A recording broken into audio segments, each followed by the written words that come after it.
Hello, today we're going to be talking about ratios and proportions. So, first example, a baseball player's batting average is the ratio of the number of bases hit to the number of at-bats, not including walks. Minnesota Twins player Joe Mauer had the highest batting average in the Major League Baseball in 2006. If he had 521 official at-bats and 181 hits, find his batting average. So, the important information we have here is 521 at-bats, 181 hits. So to find his batting average, we would take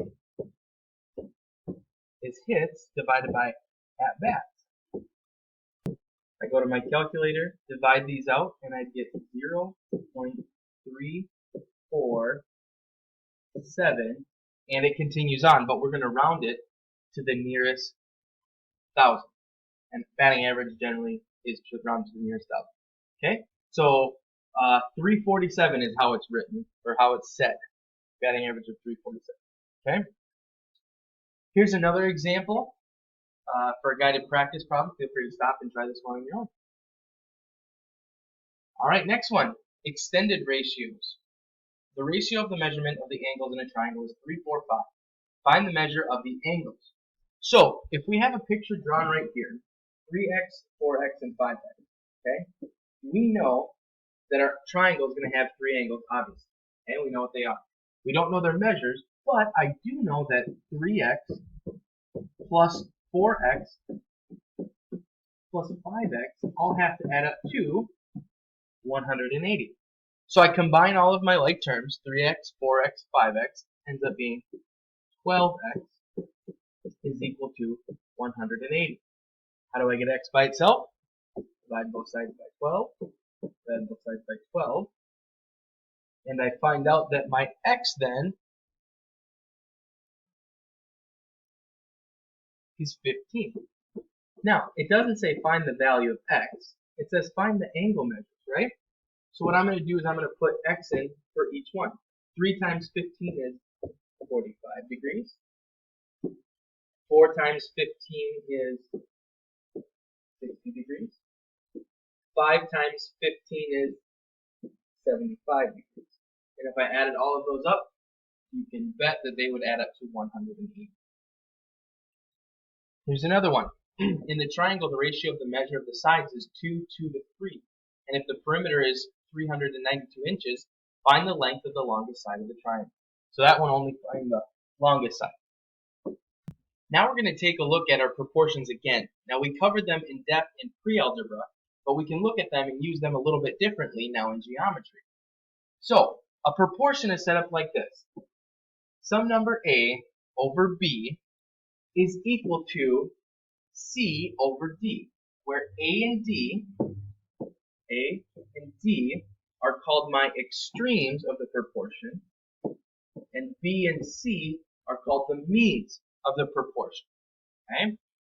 Now, you can flip them. A and D could be the means, and B and C could be the extremes. Okay? You could flip them, and that's totally fine. Okay? But essentially what they're saying is when there's two numbers across from each other, you can multiply them together, and that's called the cross products, to figure out how they're equal to each other. So the cross product property says this. If A over B is equal to C over D, when B and D are not 0, then AD is equal to BC. And so here's an example right here. 4 over 10 is the same as 6 over 15, because 4 times 15 is 60, and 10 times 6 is 60. Both are equal. Okay? Converse is the same thing. Okay? Converse says the same thing.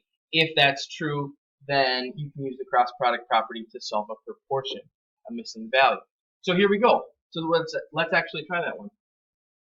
So if I'm going to solve this proportion, I'm going to cross multiply. So 6 times 31.5 has to be equal to 21 times x. Well, 6 times 31.5, I go to my calculator, and that's 189 is equal to 21x. How do I get x by itself? Divide by 21. Divide by 21. I find that x is equal to 9.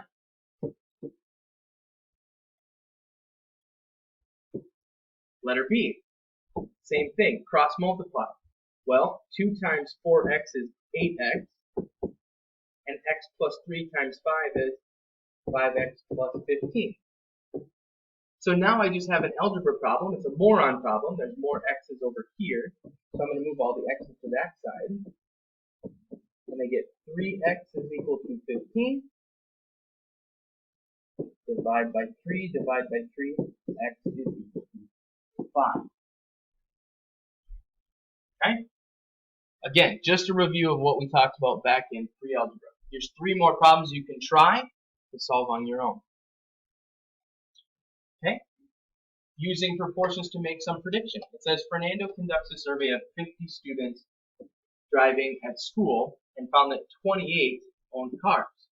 If there are 755 students driving to a school, predict the total number of students who own the car. So you'll see I kind of underlined my proportion as we went. 28 owned cars out of 50. So I'm going to write 28 over 50. And that has to be equal to, okay, well, it was 28 owned cars over 50 driving. So the 750 driving is going to be on my bottom, and x is going to be on the top. So to solve, I just cross multiply. 50 times x is 50x.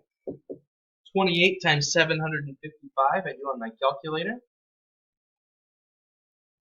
I get 21,140. And I want to figure out what x is, right? So I divide both sides by 50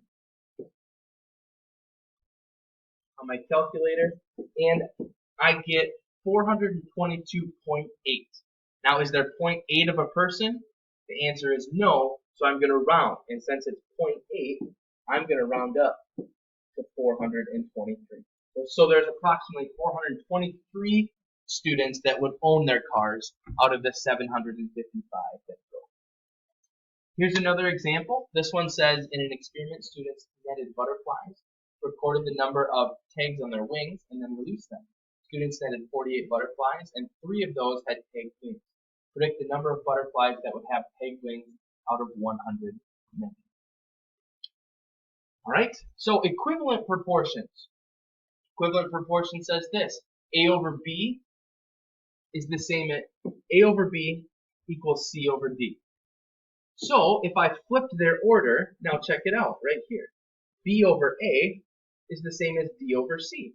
So all I did was just took A over B and flipped its position. And it still stays the same. Notice that also A over C is the same as B over D. So now I took these two and switched them around. Same with this one right here. I can do the same thing. They're all equivalent.